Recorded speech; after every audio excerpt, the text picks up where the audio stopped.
Le dernier quart d'heure de Smart Bourse chaque soir, c'est le quart d'heure thématique et chaque mois, nous prenons le temps de décrypter un cas d'investissement à travers le prisme de l'analyse fondamentale.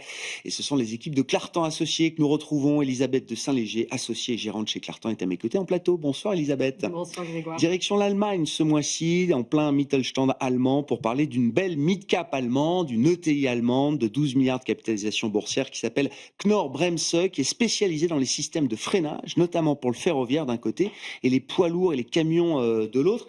Qu'est-ce qui vous intéresse dans ce dossier? Vous êtes en position, bien sûr, sur Knorr-Bremse. Pourquoi ce dossier coche vos critères de beauté chez Clartan Associés, Elisabeth? Alors déjà, on a un historique long puisqu'elle fête ses 120 ans cette année. Mais au-delà de ça, oui, mais c'est déjà un critère. C'est déjà un critère. Avoir survécu pendant plus de 100 ans, c'est déjà bien. Et surtout, on pense qu'il y a des perspectives porteuses à long terme. Donc ça, c'est une bonne chose. Ce sont des métiers où il y a de fortes barrières à l'entrée qui permettent donc de protéger les avantages concurrentiels. Ces barrières, ce sont notamment les procédures d'homologation qui sont très longues dans le rail, on le comprend, c'est pour des questions de sécurité, et Knorr-Bremse les couvre toutes. Même chose dans les camions, c'est très long. Les relations avec les clients sont très longues aussi. On est dans un oligopole, les marchés finaux ne sont pas très très grands, il y a les mêmes acteurs qui sont là depuis un moment. Knorr-Bremse est clairement dominant parce qu'il est numéro 1 mondial sur les freins dans le rail, numéro 1 mondial sur les freins dans le camion, 50% de part de marché dans un cas, 20%. Ah oui, les positions concurrentielles très fortes. Positions fortes. Un bastion, quoi. Dans le frein, dans le camion, je veux dire, c'est 30%. Vous voyez, c'est gros, et le suivant est plus petit. Ce sont les mêmes acteurs en présence un peu de part et d'autre aussi. Alors, les clients pour le rail, ce sont les compagnies ferroviaires ou bien les constructeurs de trains eux-mêmes. Et dans le camion, ce sont les constructeurs de camions. Donc voilà, barrière à l'entrée, position concurrentielle, part de marché forte. Et puis, le modèle d'activité génère beaucoup de récurrence. À peu près 40% du chiffre d'affaires est réalisé en ce qu'on appelle aftermarket. Donc, c'est l'ensemble de maintenance, pièces de rechange, etc., entretien. 40%, c'est du chiffre d'affaires d'entretien, de récurrence. Et c'est 50% dans le rail, un tiers à peu près dans le camion. Et forcément, cette part a tendance à augmenter au fur et à mesure que la base installée augmente. Donc, c'est un modèle vertueux. Puis qui génère du cash, le bilan est solide, voilà. Où en est l'entreprise aujourd'hui, justement, et quelles sont les grandes dynamiques qui portent ces activités, Elisabeth? Alors, c'est un marché, donc on le voit, qui a des caractéristiques de résilience à travers le temps.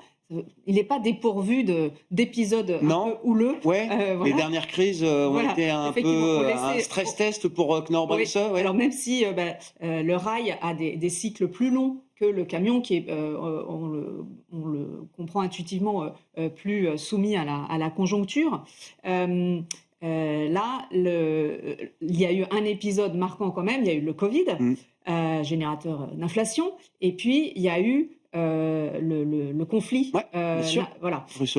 qui a amené Knorr-Bremse à arrêter ses activités en Russie. Bon, déjà ça a enlevé 3% du chiffre d'affaires, faut amortir.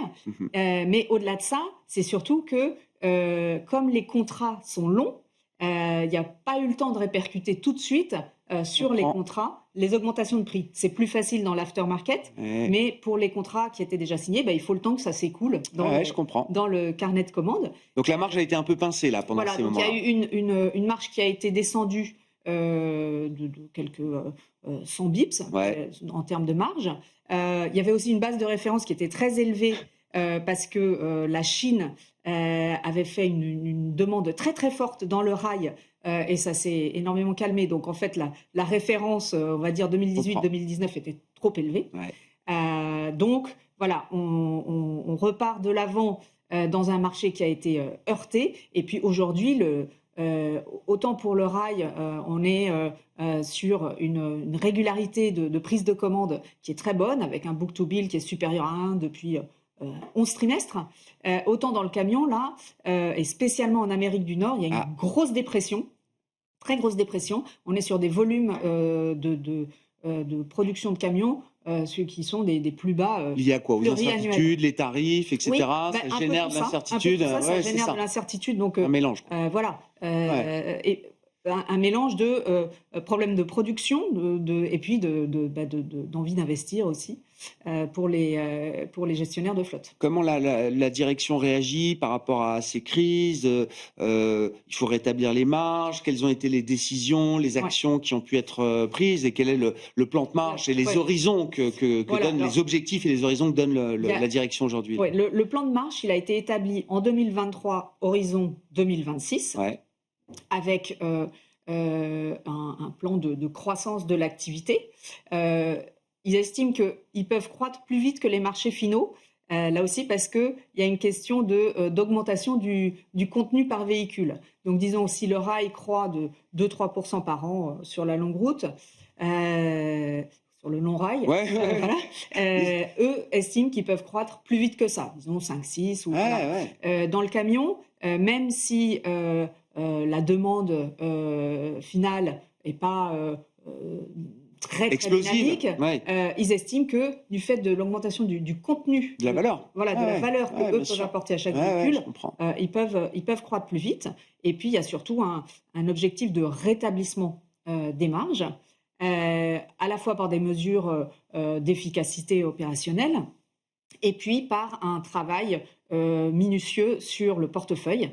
Parce qu'ils ont fait des acquisitions historiquement sur 20 ans. Au fil de l'eau, Voilà, et ils ont dit, elles n'ont pas toutes été à la hauteur de ce qu'on attendait. Et donc maintenant, on a une fraction de notre chiffre d'affaires qu'on va examiner assez systématiquement. D'accord. En disant, on veut savoir si on est le meilleur propriétaire. Et une revue stratégique un peu permanente, quoi. Voilà. D'accord. Et donc, c'est soit ça marche chez nous, soit ça sort de chez nous. Voilà.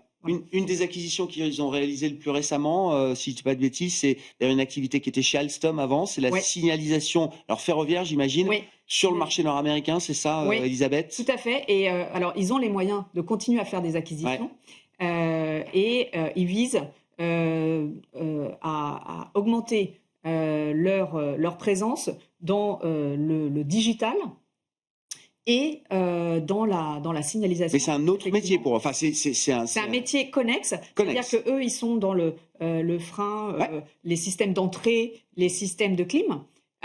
Et la signalisation avancée, c'est quelque chose qui est très clé pour la sécurité et la gestion du trafic ferroviaire. C'est une forme de synergie quand même par rapport à leur métier historique. C'est un marché beaucoup plus grand et ça leur permet d'apporter des solutions, de ne plus être juste fournisseurs de composants, mais intégrateurs de systèmes. On maîtrise les deux côtés, quoi. Voilà, et fournir des solutions donc à valeur ajoutée plus élevée. Voilà. Sur le plan boursier, qu'est-ce qui caractérise Knorr-Bremse? Qu'est-ce qu'on peut dire? Alors, je disais 12 milliards d'euros de market cap. Comment on caractérise le profil boursier de l'entreprise? Combien elle vaut en bourse? Oui, alors on voit que ça a été un chemin assez heurté avec le Covid et qu'elle est en train de remonter la pente de façon un peu cas un cas parce que c'est un cours qui est assez volatile, donc il faut prendre. On l'associe à une cyclique, c'est une valeur cyclique. La partie camion est cyclique. Je comprends.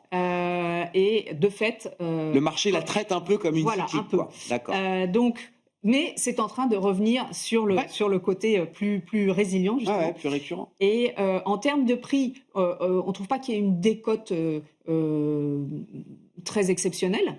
En revanche, au fur et à mesure qu'elle déroule son plan et qu'elle exécute, on voit qu'elle est en train de regagner ce côté fiable. Je comprends. Vous avez confiance dans le plan de marche, la capacité à exécuter ce plan de marche de la part de Knorr-Bremse. Oui, et puis il y a aussi le fait qu'elle est quand même notamment en Allemagne. Alors voilà, il nous reste une minute pour dire effectivement un mot. Est-ce qu'aujourd'hui, le code postal Allemagne, est-ce que ça est-ce que ça génère une prime, effectivement, de valorisation? Je pense que ça a aidé. On parle du plan de relance, des dépenses d'infrastructure, etc. Voilà, je pense que ça a aidé à se remettre... à revoir ces dossiers, quoi. Voilà, à remonter déjà un peu la pente.